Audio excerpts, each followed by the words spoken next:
नमस्कार दोस्तों, हमारे चैनल पढ़ाई पोर्टल पर आपका हार्दिक स्वागत है। दोस्तों, आज हम पढ़ेंगे भारत का प्रायद्वीपीय पठार। प्रायद्वीपीय पठार का दूसरा वीडियो है। प्रायद्वीपीय पठार का जो प्रीवियस वीडियो है उसमें हमने क्या क्या चीजें देखी थी, क्या क्या चीजें समझी थी। तो उसमें हमने देखा था कि प्रायद्वीपीय पठार के उत्तर पश्चिम भाग में अरावली पर्वत है, उत्तर पूर्व भाग में राजमहल की पहाड़ियां है। यहाँ पर हमने विंध्याचल पर्वत देखा था। इसके बाद हमने सतपुड़ा पर्वत देखा था। ये यहाँ से हमने देखा था सह्याद्री की पहाड़ियां। सह्याद्री की पहाड़ियों का जो उत्तरी भाग है इसको कहा जाता है सतमाला की पहाड़ियां। फिर इसके बाद हमने कर्नाटक में देखी थी बाबा बुदन की पहाड़ियां, और उसके बाद हमने ये यहाँ पर कर्नाटक, केरल और तमिलनाडु में यहाँ पर देखी थी हमने नीलगिरी की पहाड़ियां।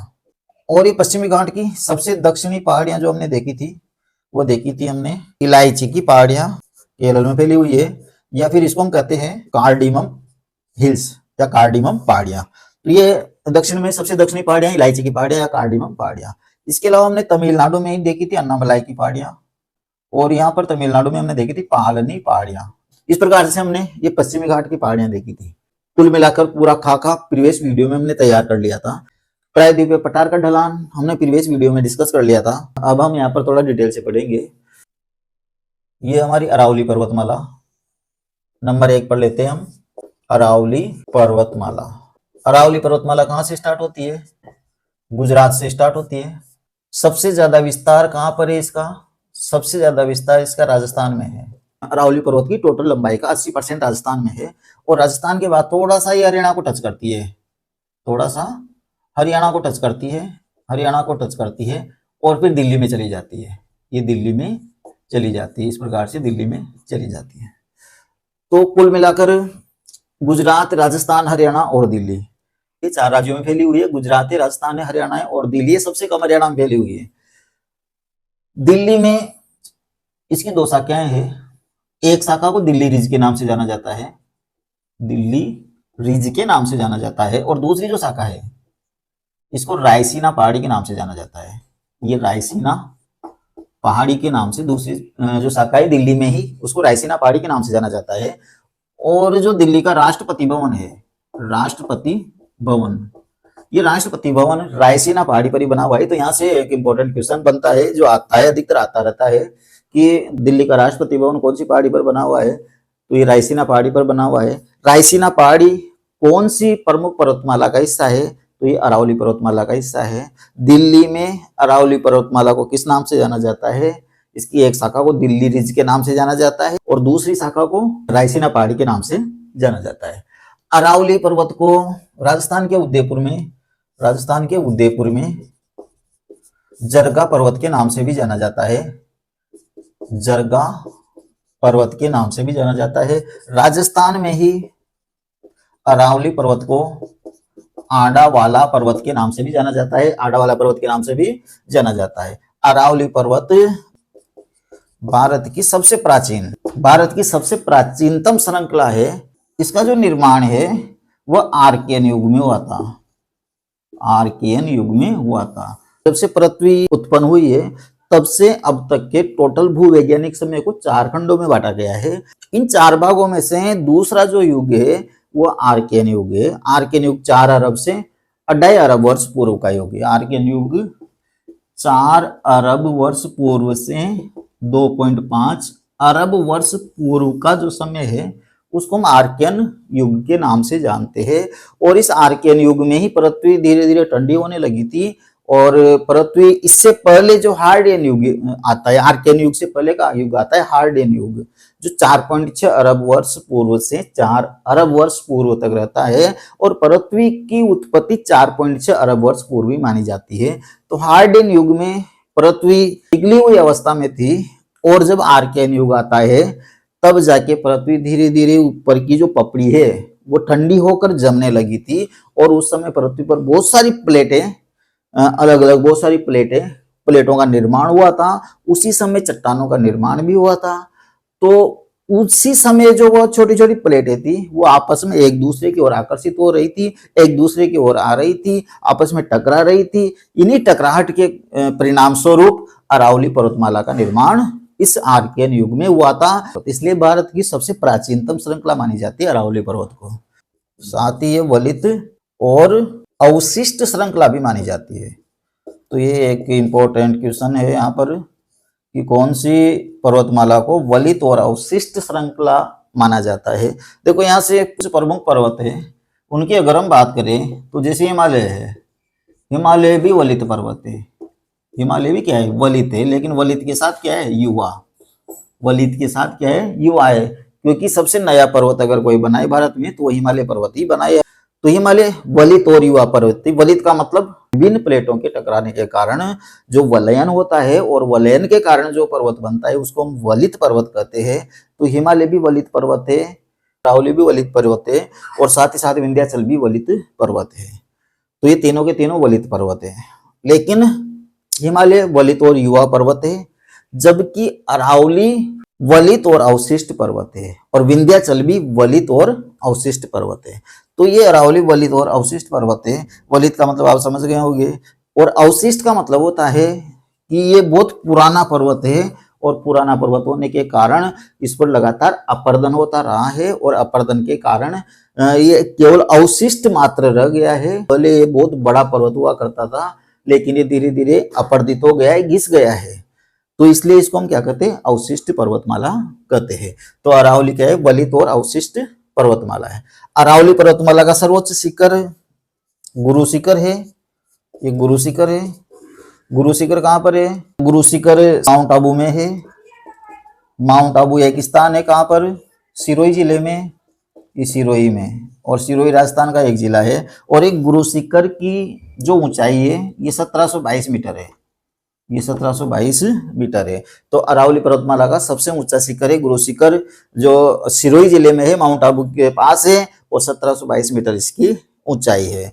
अगर हम अरावली पर्वतमाला की लंबाई की बात करें तो इसकी लंबाई है 800 किलोमीटर, लगभग 800 किलोमीटर इसकी लंबाई है। गुजरात से दिल्ली तक ये फैली हुई है, और इसकी लंबाई लगभग 800 किलोमीटर है। लेकिन इसमें थोड़ा सा जो पुरानी किताबें हैं, और अभी भी जो एनसीईआरटी की 11th की जो किताब है उसमें 692 किलोमीटर दे रखा है, जो कि गलत है। क्योंकि अगर हम मैप में देखते हैं तो मैप में भी इसकी जो लंबाई है वह 800 किलोमीटर से ज्यादा आपको मिलेगी, और साथ ही साथ एनसीईआरटी की ही 9th की जो किताब है उसमें भी इसकी लंबाई 800 किलोमीटर ही दी गई है। तो कुछ किताबों में 692 किलोमीटर मिलेगी, साथ ही एनसीईआरटी की 11th की जो किताब है उसमें भी 692 किलोमीटर इसकी लंबाई मिलेगी। ऑथेंटिक जो है, अगर अपन एनसीईआरटी की ऑथेंटिक मानते हैं तो एनसीईआरटी में भी दो अलग अलग जानकारियां मिली हुई है। जैसे मान लो एग्जाम में क्वेश्चन आ ही जाता है और 800 के आसपास का फिगर नहीं मिलता है तो आप 692 भी लगा सकते हैं। वैसे ये कोर्ट का मैटर बन जाता है फिर। तो ये इसकी लंबाई 800 किलोमीटर। अरावली पर्वतमाला का जो विस्तार है, इसका विस्तार क्या माना जाता है, उत्तर पूर्व से दक्षिण पश्चिम की ओर इसका विस्तार माना जाता है। क्योंकि उत्तर पूर्व में ये क्या है, छोटी श्रृंखला है, घिसी हुई श्रृंखला है, अनियमित श्रृंखला है। जबकि इसकी ऊंचाई ज्यादा किधर है, इधर है, राजस्थान की तरफ इसकी ऊंचाई ज्यादा है। तो इसका दक्षिणी पश्चिमी जो भाग है वो ज्यादा ऊंचा है, और उत्तरी पूर्वी जो भाग है वो कम ऊंचाई लिए हुए है। तो इसका विस्तार हम मानते हैं उत्तर पूर्व से दक्षिण पश्चिम की ओर, यानी इधर से इधर की ओर इसका विस्तार हम मानते हैं। तो विस्तार हो गया उत्तर पूर्व से दक्षिण पश्चिम की ओर। संयुक्त राज्य अमेरिका का जो आपलेशियन पर्वत है, आपलेशियन पर्वतमाला कहां पर है, यूएसए में। तो इस यूएसए के आपलेशियन पर्वतमाला से अरावली पर्वतमाला की तुलना की गई है। ये भी अवशिष्ट पर्वतमाला है, वलित है, ये भी अवशिष्ट और वलित पर्वतमाला है। तो विश्व की कौन सी पर्वतमाला से इसकी तुलना की जाती है, आपलेशियन पर्वतमाला से, जो कहां पर है, यूएसए में है, संयुक्त राज्य अमेरिका में है। जैसे गुजरात में कहां से स्टार्ट होती है, ये पालनपुर से स्टार्ट होती है। तो गुजरात में पालनपुर से दिल्ली तक ये जाती है। दिल्ली में एक स्थान है मजनू टीला, मजनू टीला तक, मजनू टीला। तो गुजरात में पालनपुर से दिल्ली के मजनू टीला तक ये विस्तृत है, ये फैली हुई है। तो ये हमारी अरावली के बारे में कुछ जानकारी थी। विंध्याचल पर्वतमाला की अगर अपन बात करें तो हमने कल भी देखा था, विंध्याचल पर्वतमाला किस प्रकार से विस्तृत है, किस प्रकार से फैली हुई है। ये हमारी विंध्याचल पर्वतमाला है, और विंध्याचल पर्वतमाला के दक्षिण में ही, विंध्याचल पर्वतमाला के दक्षिण में ही इस प्रकार से ये सतपुड़ा पर्वतमाला फैली हुई है। तो ये है विंध्याचल पर्वतमाला, विंध्याचल पर्वतमाला, और ये है सतपुड़ा पर्वतमाला। विंध्याचल और सतपुड़ा के बीच में है नर्मदा भ्रंश घाटी। इन दोनों के बीच में क्या है, ये नर्मदा भ्रंश घाटी है। और सतपुड़ा के दक्षिण में जो है वो तापी भ्रंश घाटी है। तो यहाँ से कई बार क्वेश्चन आते रहते हैं, इसलिए इसको समझना जरूरी है। देखो कौन कौन से क्वेश्चन आते हैं। पहला जो क्वेश्चन आता है वो आता है कि विंध्याचल पर्वत और सतपुड़ा पर्वत के बीच से कौन सी नदी प्रवाहित होती है। तो इन दोनों पर्वतों के बीच में से कौन सी नदी निकलती है, नर्मदा नदी निकलती है। दूसरा क्वेश्चन आ जाता है कि ऐसी कौन सी भ्रंश घाटी है जो दो बड़े पर्वतों के बीच में स्थित है। ऐसी कौन सी भ्रंश घाटी है जो दो बड़े पर्वतों के बीच में स्थित है। तो ये यहाँ पर विंध्याचल बड़ा पर्वत आ गया, सतपुड़ा बड़ा पर्वत आ गया, और दोनों के बीच में कौन सी घाटी है, नर्मदा भ्रंश घाटी है। तो हमारा आंसर आ जाएगा नर्मदा भ्रंश घाटी। नर्मदा भ्रंश घाटी के उत्तर में कौन सा पर्वत है, विंध्याचल पर्वत। नर्मदा भ्रंश घाटी के दक्षिण में कौन सा पर्वत है, सतपुड़ा पर्वत। सतपुड़ा पर्वत के उत्तर में कौन सी भ्रंश घाटी है, नर्मदा भ्रंश घाटी है। और सतपुड़ा पर्वत के दक्षिण में कौन सी भ्रंश घाटी है, इसके दक्षिण में ये तापी भ्रंश घाटी है। ये तापी और ये नर्मदा, तो ये तापी भ्रंश घाटी है। फिर ये क्वेश्चन आ जाता है कि कौन सा पर्वत है जो दो भ्रंश घाटियों के बीच में स्थित है। देखो ये एक भ्रंश घाटी, ये दूसरी भ्रंश घाटी, ये नर्मदा भ्रंश घाटी है, ये तापी भ्रंश घाटी है, और इन दोनों के बीच में कौन सा पर्वत है, सतपुड़ा पर्वत है। तो कुल मिलाकर ये जो डायग्राम है, इस डायग्राम में से बहुत सारे क्वेश्चन बन जाते हैं। इसलिए इस पूरे डायग्राम को अपने दिमाग में बैठा लेना है कि ये विंध्याचल पर्वत है, विंध्याचल पर्वत के दक्षिण में नदी नर्मदा नदी बहती है, नर्मदा नदी के दक्षिण में सतपुड़ा पर्वत है, और सतपुड़ा पर्वत के दक्षिण में फिर ये ताप्ती नदी बहती है। तो ये पूरा डायग्राम है जो दिमाग में अच्छी तरह से छप जाना चाहिए। सबसे पहले हम लेते हैं विंध्याचल पर्वत को। तो ये है विंध्याचल पर्वत। विंध्याचल पर्वत की अगर हम बात करें तो विंध्याचल पर्वत कहाँ से स्टार्ट होता है, गुजरात से। इसका पश्चिमी जो सबसे पश्चिमी भाग है वो गुजरात में है। गुजरात के बाद आता है ये मध्य प्रदेश में। सबसे ज्यादा अगर विंध्याचल पर्वत सबसे ज्यादा फैलाव अगर है तो मध्य प्रदेश में, दोनों का है, विंध्याचल पर्वत का भी और सतपुड़ा पर्वत का भी। तो सबसे ज्यादा फैलाव कौन से राज्य में है, मध्य प्रदेश में है। मध्य प्रदेश के साथ ही इधर जो उत्तर प्रदेश है, तो इसका कुछ जो हिस्सा है वो यूपी को भी टच करता है, और इसकी जो कैमूर श्रेणी है वो यहाँ पर बिहार तक फैली हुई है, और एक इसका हिस्सा जो है वो छत्तीसगढ़ तक फैला हुआ है। ये छत्तीसगढ़ तक फैला हुआ है। तो इस प्रकार से जो विंध्याचल पर्वत है वो गुजरात में फैला हुआ है, गुजरात के बाद मध्य प्रदेश में फैला हुआ है, उत्तर प्रदेश में फैला हुआ है, फिर इधर बिहार आ जाता है, बिहार से नीचे छत्तीसगढ़ आ जाता है। तो ये इन राज्यों में ये फैला हुआ है। तो कौन कौन से स्टेट में फैला हुआ है, गुजरात, मध्य प्रदेश, उत्तर प्रदेश, बिहार और छत्तीसगढ़। ये तो इसका हो गया विस्तार। विंध्याचल पर्वत जो है वलित और अवशिष्ट पर्वत है। वलित और अवशिष्ट पर्वत है। वलित क्यों है, क्योंकि इसका निर्माण भी प्लेटों के टकराव के कारण हुआ था। और अवशिष्ट है क्योंकि ये भी बहुत पुराना पर्वत है, आर्कियन युग में बना हुआ पर्वत है, और इसका भी बहुत ज्यादा अपरदन हो चुका है, और बहुत छोटा ये पहले की तुलना में हो गया है।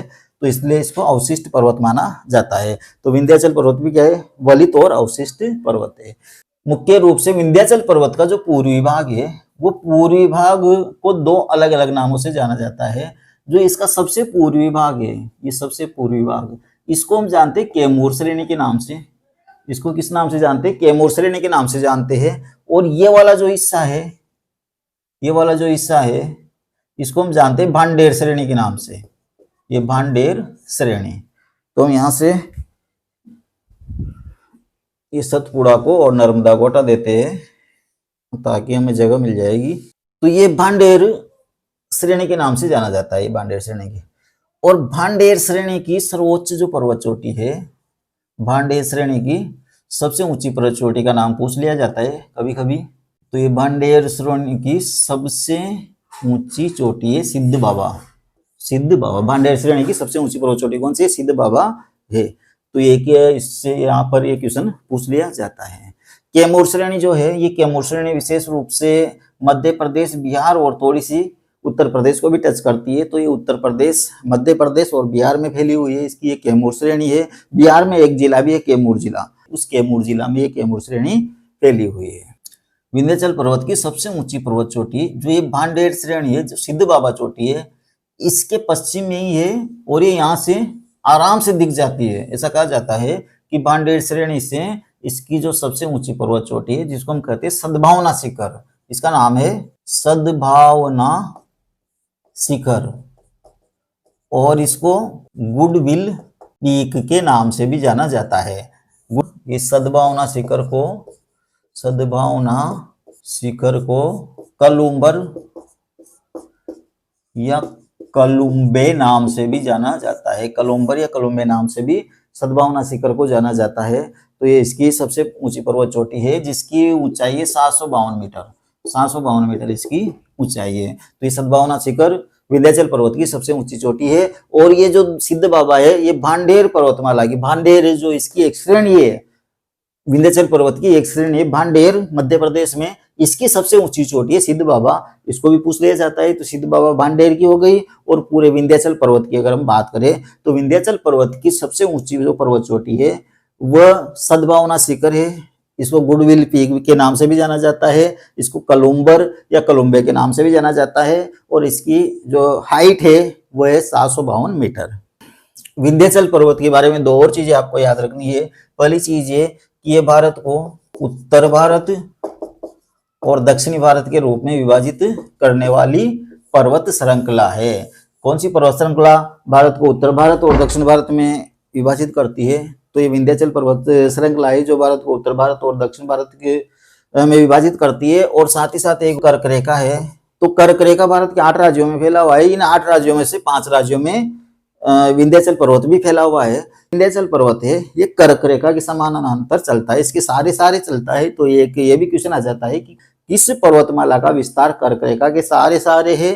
तो ये कर्क रेखा के सारे कौन सी पर्वतमाला का विस्तार है? ये है अपना विंध्याचल पर्वतमाला। विंध्याचल पर्वतमाला। तो ये विंध्याचल पर्वतमाला के बारे में कुछ इंपॉर्टेंट फैक्ट थे। इसके बाद हम लेते हैं सतपुड़ा पर्वतमाला। सबसे पहले हम देखेंगे सतपुड़ा पर्वतमाला कौन कौन से राज्यों में फैली हुई है।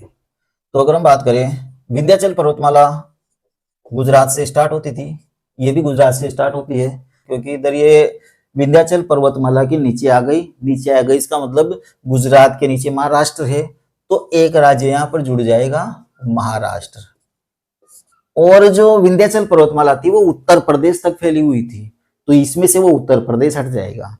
दो काम करने, अगर विंध्याचल पर्वतमाला में पता है कि कौन कौन से स्टेट में फैली हुई है, तो उसमें से 2 काम करने हैं। एक तो महाराष्ट्र को जोड़ना है और उत्तर प्रदेश को हटाना है। बाकी सारी जगह सेम है, यानी गुजरात में विंध्याचल पर्वतमाला भी थी, ये भी है। एमपी में विंध्याचल पर्वतमाला फैली हुई थी, सतपुड़ा भी फैली हुई है। इसके बाद अगर हम बात करें बिहार में, तो बिहार में भी दोनों फैली हुई है। छत्तीसगढ़ की बात करें तो छत्तीसगढ़ में भी दोनों की शाखाएं फैली हुई है। तो ये बिहार में, मध्य प्रदेश में, गुजरात में, महाराष्ट्र में, इन राज्यों में ये फैली हुई है। तो ये 5 राज्य हो गए अपने। उसमें भी 5 राज्य थे, इसमें भी 5 राज्य थे है। उसमें उत्तर प्रदेश था, इसमें उत्तर प्रदेश हटा दिया और कौन सा जुड़ गया? महाराष्ट्र जुड़ गया। तो इस प्रकार से महाराष्ट्र, गुजरात, मध्य प्रदेश, बिहार और छत्तीसगढ़ राज्यों में फैली हुई है। इसके जो प्रमुख श्रेणियां है, 3 प्रमुख श्रेणियां है इसकी सतपुड़ा पर्वतमाला की। पहली श्रेणी जो गुजरात में फैली हुई है, ये राजपीपला। दूसरी जो श्रेणी है इसको हम कहते हैं महादेव श्रेणी। और तीसरी जो श्रेणी है, तीसरी वाली जो श्रेणी है, इसको हम कहते हैं मैकाल श्रेणी।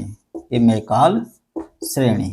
तो इसकी 3 प्रमुख श्रेणियां हैं। सतपुड़ा पर्वतमाला की 3 प्रमुख श्रेणियां हैं। एक राजपीपला जो गुजरात में फैली हुई है, महादेव श्रेणी है जो मध्य प्रदेश में फैली हुई है, और मैकाल श्रेणी है जो मध्य प्रदेश और छत्तीसगढ़ में, और थोड़ा बहुत हिस्सा इसका बिहार में भी गया हुआ है। तो इन राज्यों में मैकाल श्रेणी फैली हुई है। तो 3 प्रमुख श्रेणियां हैं, राजपीपला, महादेव और मैकाल श्रेणी।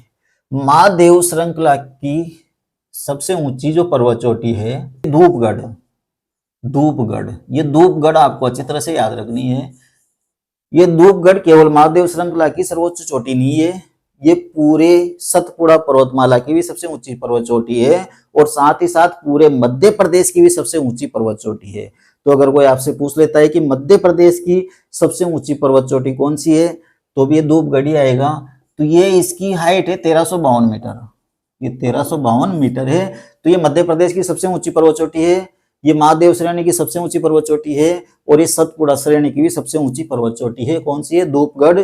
और ये इसकी हाइट कितनी है? 1352 मीटर इसकी हाइट है। इसके साथ ही यहाँ पर जो मैकाल श्रेणी है, इस मैकाल श्रेणी की सबसे ऊंची पर्वत चोटी भी पूछ ली जाती है, ये भी इंपॉर्टेंट है। तो मैकाल श्रेणी की सबसे ऊंची पर्वत चोटी कौन सी है? अमरकंटक। अब अमरकंटक को क्यों पूछा जाता है, क्यों इंपॉर्टेंट है? अमरकंटक इसलिए इंपॉर्टेंट है क्योंकि यहाँ से हमारी दो प्रमुख नदियों का उद्गम होता है। एक तो नर्मदा नदी का, एक तो नर्मदा नदी यहाँ से निकलती है, और एक सोन नदी यहाँ से निकलती है। नर्मदा नदी और सोन नदी यहाँ से निकलती है। तो ये क्वेश्चन भी पूछ लिया जाता है। तो मैकाल श्रेणी की सर्वोच्च चोटी है अमरकंटक, और यहाँ से निकलती है नर्मदा और सोन नदियां। अब इसके बारे में एक और जो इंपॉर्टेंट फैक्ट है जो हमें याद रखना है, ये भारत का एकमात्र ब्लॉक पर्वत है। ब्लॉक पर्वत। हिमालय वलित पर्वत है, विंध्याचल वलित पर्वत है, लेकिन ये वलित पर्वत नहीं है। ये चीजें जो आपको अच्छी तरह से याद रखनी है, भारत का एकमात्र ब्लॉक पर्वत है। अब ब्लॉक पर्वत क्या होता है? वलित पर्वत तो हमने समझ लिया कि आपस में प्लेटें टकराती है, उस कारण से वलन होता है, और वलन होकर जो जमीन है ऊपर उठ जाती है, जिसे पर्वत बनते हैं, उनको हम वलित पर्वत कहते हैं। लेकिन ब्लॉक पर्वत क्या होते हैं? ब्लॉक पर्वत भ्रंशन के कारण होते हैं, वलन के कारण नहीं होते, भ्रंशन के कारण होते हैं। तो भूमि के अंदर कुछ ऐसी क्रियाएं होती है, तो उसके कारण या प्लेटों में इस प्रकार से एक प्लेट दूसरी प्लेट के नीचे घुस जाती है, या एक प्लेट दूसरी प्लेट से दूर चली जाती है। तो उस कारण क्या होता है कि भ्रंशन होता है, और भ्रंशन होने के कारण कुछ हिस्से जमीन के जो नीचे चले जाते हैं, नीचे धंस जाते हैं, और कुछ हिस्से जो ऊपर उठ जाते हैं, इसको हम भ्रंशन क्रिया कहते हैं। तो इस प्रकार से जो पर्वतों का निर्माण होता है, भ्रंशन के परिणाम स्वरूप कुछ हिस्से जमीन के नीचे धंस जाते हैं और कुछ हिस्से ऊपर उठ जाते हैं, और इस प्रकार से जो पर्वतों का निर्माण होता है उनको हम ब्लॉक पर्वत कहते हैं। तो ये भारत का एकमात्र ब्लॉक पर्वत है, विंध्याचल पर्वत। और भ्रंशन के परिणाम स्वरूप इसके दोनों ओर भ्रंश गांठियां बनी हुई है, यानी इसके दोनों ओर की जो जमीन है वो नीचे धंस गई है, और ये बीच की जमीन है ऊपर उठ गई है भ्रंशन के कारण।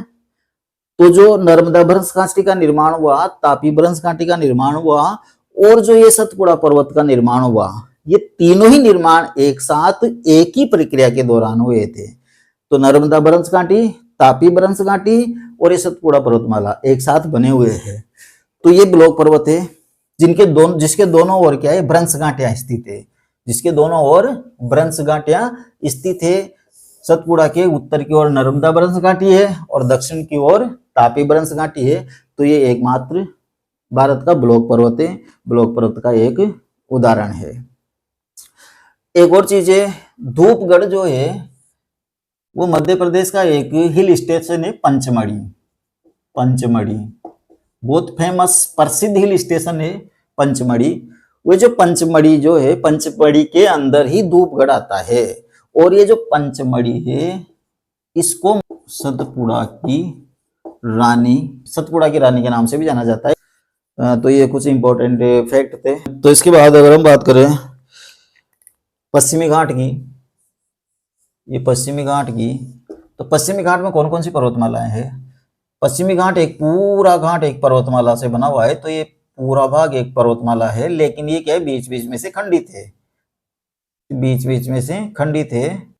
सबसे पहले उत्तर में आती है सह्याद्री की पहाड़ियां, सह्याद्री की पहाड़ियां, ये सह्याद्री की पहाड़ियां। सह्याद्री की पहाड़ियों का जो उत्तरी हिस्सा है इसको हम कहते हैं सतमाला, सतमाला की पहाड़ियां। तो ये सतमाला की पहाड़ियां, सह्याद्री की पहाड़ियां। सह्याद्री ये पूरा कर्नाटक से ऊपर तक का जो पूरा भाग है इसको सह्याद्री की पहाड़ियों के नाम से जाना जाता है, लेकिन सह्याद्री की पहाड़ियों को ही इसके उत्तरी भाग में महाराष्ट्र में सतमाला की पहाड़ियों के नाम से जाना जाता है। इधर कर्नाटक में आती है बाबा बुदन की पहाड़ियां, ये बाबा बुदन की पहाड़ियां। ये जो बाबा बुदन की पहाड़ियां है ये क्यों फेमस है? एक तो यहाँ बहुत ज्यादा मात्रा में लोहा निकलता है, कुछ स्थानों पर यहाँ पर सोने सोना भी निकलता है, और साथ ही साथ यहाँ पर कॉफी का उत्पादन बहुत ज्यादा होता है। तो ये कॉफी के कारण भी ये बाबा बुदन की पहाड़ियां बहुत ज्यादा फेमस है। तो यहाँ पर कॉफी का उत्पादन के कारण लोहे के उत्पादन, सोना तो बहुत कम मात्रा में निकलता है, मैंने लोहे के उत्पादन के कारण और कॉफी के उत्पादन के कारण ये बाबा बुदन की पहाड़ियां फेमस है। इसके बाद आती है नीलगिरी की पहाड़ियां। तो नीलगिरी की पहाड़ियां बहुत इंपॉर्टेंट है। नीलगिरी की पहाड़ियां, नीलगिरी की पहाड़ियों में क्या क्या चीजें है जो एग्जाम में आने लायक है। पहली चीज है नीलगिरी की पहाड़ियां कहाँ कहाँ पर फैली हुई है, कौन कौन से राज्य में फैली हुई है। तो अगर हम यहाँ से बात करें तो ये कर्नाटक है, इधर आ जाता है कर्नाटक, ये कर्नाटक है, इधर ये यहाँ तक कर्नाटक फैला हुआ है, तो ये कर्नाटक है। फिर इधर आ जाता है ये केरल का भाग, और इधर आ जाता है ये तमिलनाडु का भाग, ये तमिलनाडु, TN लिख देता हूं मैं, तो ये तमिलनाडु का भाग। तो ये नीलगिरी की पहाड़ियां 3 राज्यों में फैली हुई है, कर्नाटक में, केरल में और तमिलनाडु में। दूसरी जो इंपॉर्टेंट चीज नीलगिरी की पहाड़ियों के बारे में है वो है कि ये एक पर्वतीय गांठ है। क्या है? पर्वतीय गांठ। पर्वतीय गांठ क्या होती है? एक ऐसा स्थान जहां से 2 या 2 से ज्यादा पर्वत श्रृंखलाएं विभिन्न दिशाओं में जाती हो, तो उसको पर्वतीय गांठ कहते हैं। तो ये एक पर्वतीय गांठ है, और यहाँ से ये श्रृंखला इधर जा रही है। जो पश्चिमी घाट है और जो पूर्वी घाट है, इसका मिलन स्थल इसी नीलगिरी की पहाड़ियों पर होता है, इसलिए ये एक पर्वतीय घाट का उदाहरण है। तो ये एक नीलगिरी की पहाड़ियां क्या है? पर्वतीय घाट। तीसरा क्वेश्चन आ जाता है कि नीलगिरी की पहाड़ियों की सर्वोच्च चोटी कौन सी है? सर्वोच्च चोटी तो ये बहुत बार पूछ ली जाती है। नीलगिरी पहाड़ियों की सर्वोच्च चोटी है डोडा बेटा। डोडा बेटा नीलगिरी पहाड़ियों की सर्वोच्च चोटी कौन सी? डोडा बेटा है। इसके साथ ही नीलगिरी पहाड़ी को भारत का पहला, नीलगिरी पहाड़ी को भारत का पहला जैव मंडल निचय क्षेत्र घोषित किया गया था। ये 1985-86 में घोषित किया गया था। तो भारत का पहला जैव मंडल निचय क्षेत्र घोषित किया गया था नीलगिरी की पहाड़ियों को, इसलिए भी ये फेमस है। तो नीलगिरी की पहाड़ियों से वो सारे क्वेश्चन यहाँ पर आ जाते हैं। इसकी सबसे ऊंची पर्वत चोटी डोडा बेटा है। कौन सी पहाड़ी? पर्वतीय घाट का उदाहरण है, नीलगिरी की पहाड़ियां है। नीलगिरी की पहाड़ियां कहाँ कहाँ पर फैली हुई है? कर्नाटक, केरल और तमिलनाडु में फैली हुई है। इसकी सबसे ऊंची पर्वत चोटी डोडा बेटा है, और भारत का पहला जैव मंडल निचय क्षेत्र कौन सी पहाड़ियां है? नीलगिरी की पहाड़ियां है। नीलगिरी की पहाड़ियों के बाद यहाँ पर आ जाती है ये केरल में इलायची की पहाड़ियां। यहाँ पर कौन सी पहाड़ियां आ जाती है? इलायची की पहाड़ियां। तो ये इसको मैं यहाँ लिख देता हूँ, यहाँ ये इलायची की पहाड़ियां। इलायची की पहाड़ियों को कार्डिमम पहाड़ियां भी कहते हैं।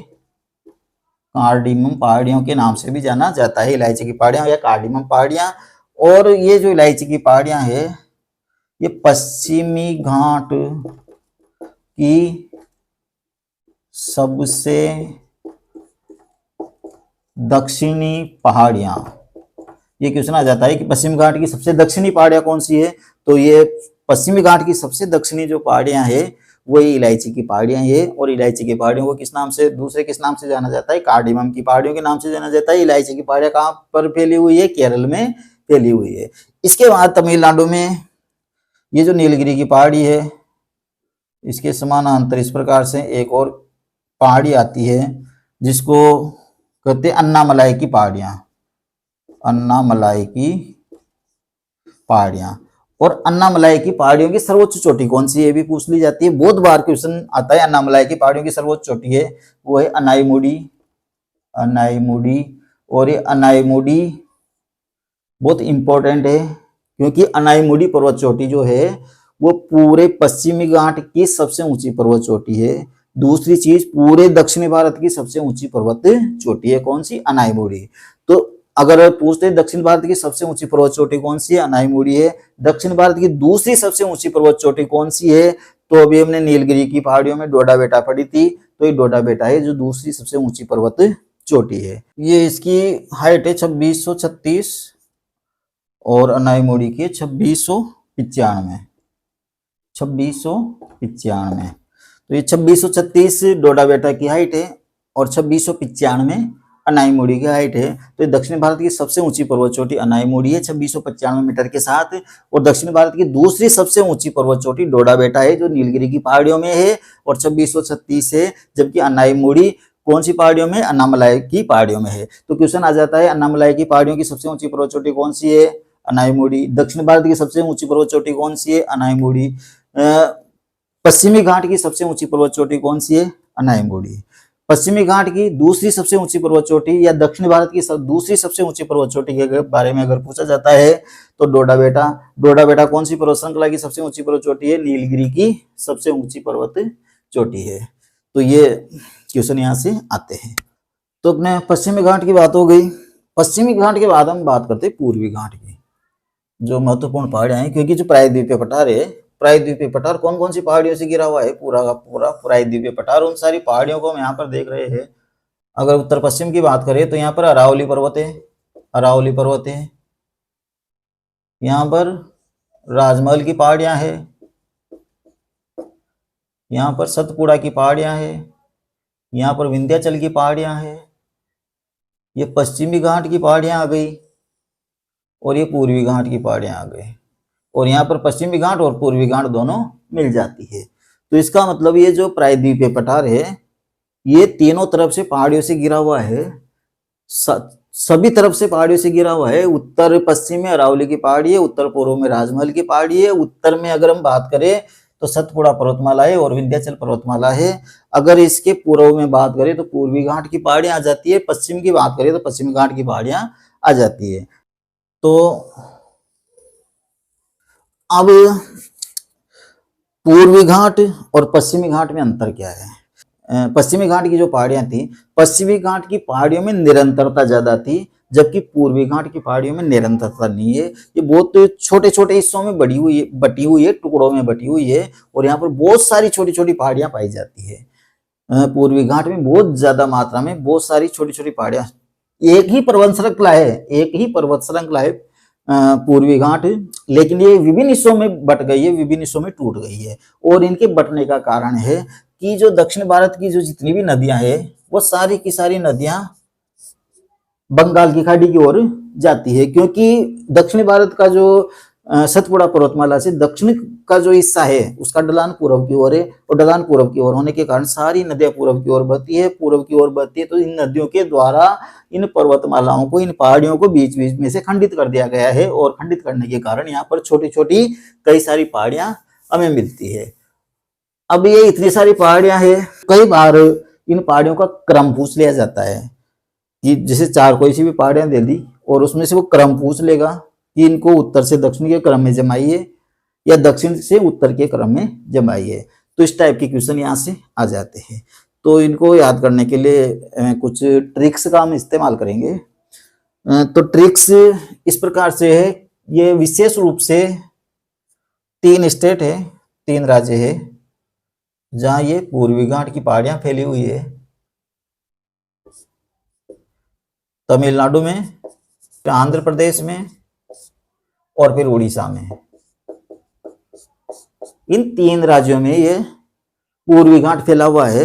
और इन तीनों ही राज्यों के हिसाब से हम अलग अलग इनको याद करेंगे। राज्य वाइज, स्टेट वाइज हमें याद करना है कि उड़ीसा में कौन कौन सी पहाड़ियां हैं पूर्वी घाट में, आंध्र प्रदेश में कौन कौन सी पहाड़ियां आती है और तमिलनाडु में कौन कौन सी पहाड़ियां आती है। तो तीनों के लिए हम 3 ट्रिक्स का इस्तेमाल करेंगे। पहली है उड़ीसा, पहली क्या है, उड़ीसा। प्रायद्वीपीय पठार का सबसे पूर्वी हिस्सा आ जाता है उड़ीसा। ये पूर्व में इधर आ गया है, बिल्कुल इधर आ गया, इधर आ गया। इसका मतलब यहाँ पर सबसे पहले सूर्य उदय होता है। इससे सूर्य उदय का जो संबंध किससे है, सूर्य उदय का संबंध है जीएमटी से। जीएमटी से, जीएमटी क्या है, ग्रीनविच मीन टाइम। इससे पूरे संसार का समय का निर्धारण होता है। तो उड़ीसा वाले जीएमटी को नमन करते हैं। इसको नमन करते हैं, जीएमटी को नमन करते हैं, क्योंकि इस जीएमटी के कारण ही यहाँ पर सबसे पहले सूर्य उदय हो रहा है। तो ये एक ट्रिक है जो आपको इस प्रकार से याद रखनी है। उड़ीसा में, उड़ीसा वाले किसको, जीएमटी को नमन करते हैं, क्योंकि सबसे पहले सूर्योदय इनके पास ही होता है, इसलिए जीएमटी को नमन करते हैं। तो यहाँ पर जीएमटी, जीएमटी यहाँ से 3 पहाड़ियां आएगी, जीएमटी से 3 पहाड़ियां आएगी। और ये नमन का जो न है ये साइलेंट रहेगा, यहाँ से 2 पहाड़ियां आएगी। तो इस प्रकार से 5 पहाड़ियां हैं जो आपको उड़ीसा में याद रखनी है। जी से आता है गढ़जात, एम से आता है मलयागिरी, जी से गढ़जात, जी से क्या बनेगा गढ़जात, एम से बनेगा मलयागिरी और टी से क्या बनेगा टिकरवाड़ा। तो ये 3 नाम पहले आपको याद रखना है। जीएमटी, जीएमटी जी से गढ़जात, जी से क्या याद रखना है गढ़जात, फिर एम से मलयागिरी, ये मलयागिरी, फिर टी से टिकरवाड़ा, टिकरवाड़ा। तो उड़ीसा वाले किसको नमन करते हैं? जीएमटी को नमन करते हैं। तो जीएमटी का मतलब ये 3 गढ़जात, मलयागिरी और टिकरवाड़ा। और इसके बाद ही उड़ीसा से बहती हुई आ जाती है महानदी। तो इसके बाद क्या आ जाती है? महानदी की घाटी आ जाती है। तो ये भी आपको याद रखनी है। तो बीच में क्या आ जाती है? महानदी आ जाती है। और महानदी के बाद ये महानदी समुद्र में गिर जाती है। और महानदी के बाद 2 और पहाड़ियां हैं। न से बनती है नयागढ़ और म से, न से बनता है नयागढ़ और म से बनता है महेंद्रगिरी, नयागढ़ और महेंद्रगिरी। तो ये महानदी के दक्षिण में है नयागढ़, नयागढ़, और इसके बाद आता है महेंद्रगिरी पर्वतमाला। तो ये उड़ीसा में कितनी पर्वत हो गए? 5 पर्वत हो गए। तो उड़ीसा वाले किसको नमन करते हैं? जीएमटी को नमन करते हैं। जीएमटी जी से गढ़जात है, एम से मलयागिरी है, टी से टिकरवाड़ा है, फिर उसके बाद महानदी आ जाती है। जीएमटी के बाद कौन सी नदी आ जाती है? ये यहाँ से निकाल दो, ये महानदी।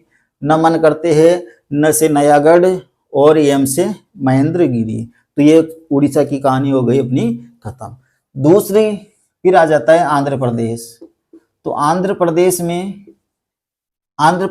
एक जैसे होता है ना, इंग्लिश में अगर वाक्य बनाते हैं तो या तो ए लिखते हैं या एन लिखते हैं। एक के लिए क्या लिखते हैं? या तो एन लिखते हैं, ए लिखते हैं। तो हम यहाँ पर क्या लिखेंगे? एन लिखेंगे। बोले स्वर हो व्यंजन हो उसमें कोई लेना देना नहीं है। तो आंध्र प्रदेश में एन एक मतलब एन वेणुपाल नागर रहता है। तो नागर तो ऐसे उत्तर भारत में रहते हैं, आंध्र प्रदेश में क्या लेना गया है, इसलिए तो स्पेशल है, इसीलिए तो हमने याद रखना पड़ रहा है, दक्षिण भारत में जाकर रहने लग गया। तो आंध्र प्रदेश में एन मतलब एक वेणुपाल नागर रहता है। तो ये आपको याद रखना है कि आंध्र प्रदेश में एक एन वेणुपाल नागर रहता है। तो यहां से ए एन ये 2 पहाड़ियां अलग, ए से अलग पहाड़ी बनेगी और एन से अलग पहाड़ी बनेगी। ए से बनेगी अलोई कोड़ा और एन से बनती है नल्ला मलाई। एन के ए से बनती है अलोई कोड़ा पर्वतमाला। अब इस ए से ही यहां से ही बहुत इंपॉर्टेंट 2 नदियां बहती है हमारी, कृष्णा और गोदावरी। कृष्णा और गोदावरी 2 नदियां यहाँ पर बहती है हमारी, कृष्णा गोदावरी, जिसको हम कहते हैं कृष्णा गोदावरी की घाटी।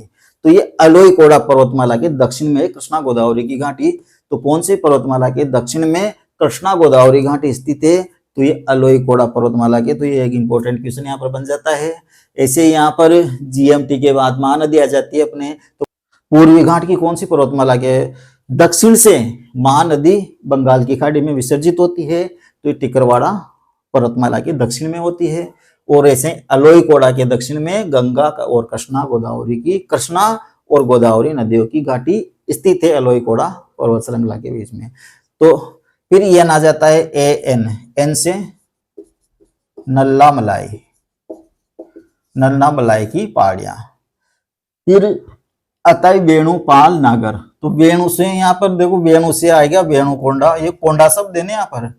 तो ये एक थे मलाई शब्द और एक कोंडा शब्द, ये बहुत कॉमन है यहाँ पर। अधिकतर या तो मलाई आएगा या कोंडा आएगा। तो ये वेणु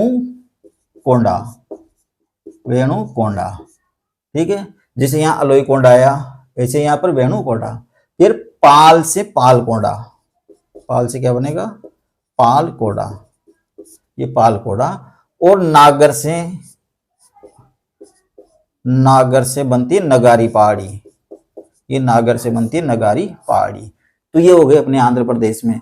तो आंध्र प्रदेश में एन एक वेणुपाल नागर रहता है। आंध्र प्रदेश में एन एक वेणुपाल नागर रहता है। ए से अलोईकोड़ा, एन से नल्ला मलाई, वेणु से वेणुकोंडा, पाल से पालकोंडा और नागर से नगारी। नागर से कौन सी आ जाएगी? नगारी। तो आंध्र प्रदेश में कितनी पहाड़ियां हैं? 5 पहाड़ियां हैं। 5 पहाड़ियां कौन कौन सी है? अलोईकोड़ा, नल्ला मलाई, वेणुकोड़ा, पालकोड़ा, ये 3 तो कोड़ा ही कोड़ा होगी, और एक नगारी। तो ये 5 पहाड़ियां हैं जो आंध्र प्रदेश में फैली हुई है। इसके बाद बात करते हैं अपन तीसरा तमिलनाडु में। तो तमिलनाडु में जवानी तमिलनाडु में जवानी आती है या तो सेव खाने से, या तो सेव खाने से, या फिर पंचशीरू खाने से। पंचशीरू, ये पंचशीरू, पंच यानी 5 प्रकार के, शीरू, शीरू मतलब शीरा आता है, हलवा जिसको हम शीरा कहते हैं।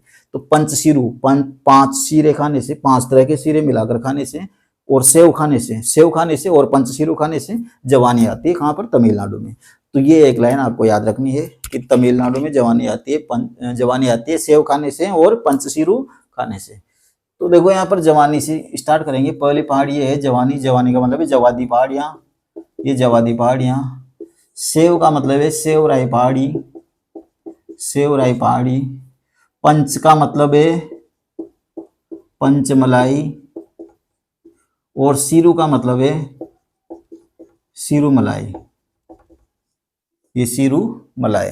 तो यहाँ पर ये दो शब्द कॉमन है, कोंडा, जिसे कोंडा कोंडा कोंडा, ठीक है ना, ऐसे ही मलाई मलाई मलाई। तो ये कॉमन शब्द है इधर। तमिलनाडु में जवानी आती है, यानी जवादी की पहाड़ियाँ। ये जवादी की पहाड़ियाँ कैसे आती है? या तो सेव खाने से, सेव का मतलब है सेवराई पहाड़ी, या फिर पंचशीरू खाने से। पंचशीरू में पंच का मतलब है पंचमलाई की पहाड़ियाँ, और शीरू का मतलब है शीरू मलाई की पहाड़ियाँ, ये पहाड़ियाँ। और ये शीरू मलाई की जो पहाड़ियाँ है, ये पूर्वी घाट की सबसे दक्षिणी पहाड़ियाँ हैं, शीरू मलाई की पहाड़ियाँ। तो ये इस प्रकार से ये पूरा पूर्वी घाट अपना पूरी पहाड़ियों से भर जाता है। अब यहाँ पर एक तो ये क्रम पूछ लिया जाता है, जैसे एक स्टेट की 5 या 4 पहाड़ियाँ दे देगा वो, 1 2 3 4 यही दे दी, और इनको उत्तर से दक्षिण या दक्षिण से उत्तर के क्रम में जमाइए। या फिर इनमें से कुछ इंपॉर्टेंट पहाड़ियाँ उनको देगा, जैसे गढ़जाते दे दी, मलयागिरी दे दी, महेंद्रगिरी दे दी, इधर नल्ला मलाई दे दी। तो इनको क्रम से जमाना है। तो अगर आपको ये चीजें याद रहेगी तो आप इनको आसानी से आराम से जमा पाओगे, क्रम से जमा पाओगे। दूसरी चीज जो है, पूर्वी घाट की सबसे ऊंची पर्वत चोटी कौन सी है? पूर्वी घाट की सबसे ऊंची पर्वत चोटी जो है वो है जिंदागढ़ा। यहाँ पर जो अलोईकोड़ा पर्वतमाला है ना, इसके पास ही ये जिंदागढ़ा है। ये यहाँ पर अलोईकोड़ा की नहीं है, अलोईकोड़ा में नहीं है, अलोईकोड़ा के दक्षिण में है। ये एक अलग ही पर्वतमाला है जिंदागढ़ा। तो ये सबसे ऊंची पर्वत चोटी है जिंदागढ़ा। ये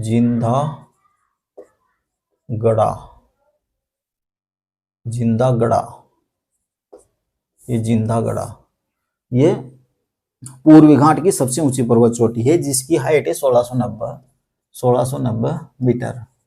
एक और क्वेश्चन पूछ लिया जाता है कि महेंद्रगिरी की ऊंचाई बताइए। तो ये महेंद्रगिरी की ऊंचाई भी आपको याद रखनी है। ये महेंद्रगिरी 1501, और पूर्वी घाट की दूसरी सबसे ऊंची पर्वत चोटी कौन सी है? तो ये महेंद्रगिरी आएगी। पूर्वी घाट की दूसरी सबसे ऊंची पर्वत चोटी कौन सी है? महेंद्रगिरी। और महेंद्रगिरी इसलिए भी प्रसिद्ध है क्योंकि 1986 में उड़ीसा सरकार के द्वारा महेंद्रगिरी को जैव विविधता हॉटस्पॉट घोषित किया गया था। तो ये महेंद्रगिरी को क्या घोषित किया गया था? जैव विविधता हॉट स्पॉट घोषित किया गया था। कब किया गया था? 1986 में। तो 1986 में महेंद्रगिरी को जैव विविधता हॉट स्पॉट घोषित किया गया था। इसलिए महेंद्रगिरी से क्वेश्चन आ जाते हैं। महेंद्रगिरी की हाइट कितनी? 1501 है, और पूर्वी घाट की दूसरी सबसे ऊंची पर्वत चोटी कौन सी है? महेंद्रगिरी है। तो ये हमारी पहाड़ियां कंप्लीट हो जाती है। तो प्रायद्वीपीय पठार के सभी और जितनी भी पहाड़ियां थी वो हमने ले ली है, कंप्लीट कर ली है। अब इसके बाद हम प्रायद्वीपीय पठार को अगले वीडियो में, नेक्स्ट वीडियो में हम अलग अलग पठार को पढ़ेंगे। मालवा का पठार है, बुंदेलखंड का पठार है, बघेलखंड का पठार है, महाराष्ट्र का है, कर्नाटक का है, आंध्र प्रदेश का पठार है, इसके बाद दंडकारण्य पठार है, छोटा नागपुर का पठार है, मेघालय का पठार है, शिलांग पठार है। इन पठारों को हम नेक्स्ट वाले वीडियो में पढ़ेंगे। दोस्तों अगर वीडियो पसंद आए तो चैनल को सब्सक्राइब कीजिए और बेल आइकन को दबाइए और साथ ही वीडियो को शेयर भी कीजिए। और दोस्तों हमारी जीके ट्रिक्स वाली सीरीज में आपको बहुत सारे वीडियो जीके ट्रिक्स के मिलेंगे। जो पहाड़ियाँ हम यहाँ पर पढ़ रहे हैं, भारत की बहुत सारी करीब 50 के लगभग पहाड़ियाँ मैंने उसमें याद करवा रखी है। स्पेशल वो अलग ट्रिक है, ये जो यहाँ पर जो हमने याद करवाई ये ट्रिक से अलग है, वहाँ पर एक स्पेशल अलग ही ट्रिक्स चलती है हमारी। तो उसमें उसी ट्रिक से हम एक साथ बहुत सारी चीजें याद करवाते हैं, कम से कम 40-50 चीजें एक साथ याद करवाते हैं। तो जैसे भारत की प्रमुख नदियों के उद्गम याद करवा रखे हैं, एक वीडियो नदियों के उद्गम वाला मिल जाएगा आपको, प्रमुख पहाड़ियों वाला मिल जाएगा आपको, इसके साथ ही प्रमुख बांध वाला वीडियो मिल जाएगा आपको, प्रमुख दर्रों वाला वीडियो मिल जाएगा आपको। ट्रिक्स वाले बहुत सारे वीडियो हमारे चैनल में पड़े हुए हैं, तो आप उसको जरूर देखना, उनको जरूर देखना एक बार। पहाड़ियों वाले वीडियो को भी जरूर देखना आप, तो उसमें बहुत सारी पहाड़ियाँ कवर हो जाएगी आपकी। और दोस्तों साथ ही हमारी मैथ्स की सीरीज भी चल रही है, संपूर्ण maths for all competitive exams. तो आपको डिस्क्रिप्शन बॉक्स में मैथ्स की जो प्लेलिस्ट है उसका लिंक भी मिल जाएगा, जीके की प्लेलिस्ट है उसका लिंक भी मिल जाएगा। तो दोस्तों मिलते हैं नेक्स्ट वीडियो में, तब तक के लिए बाय।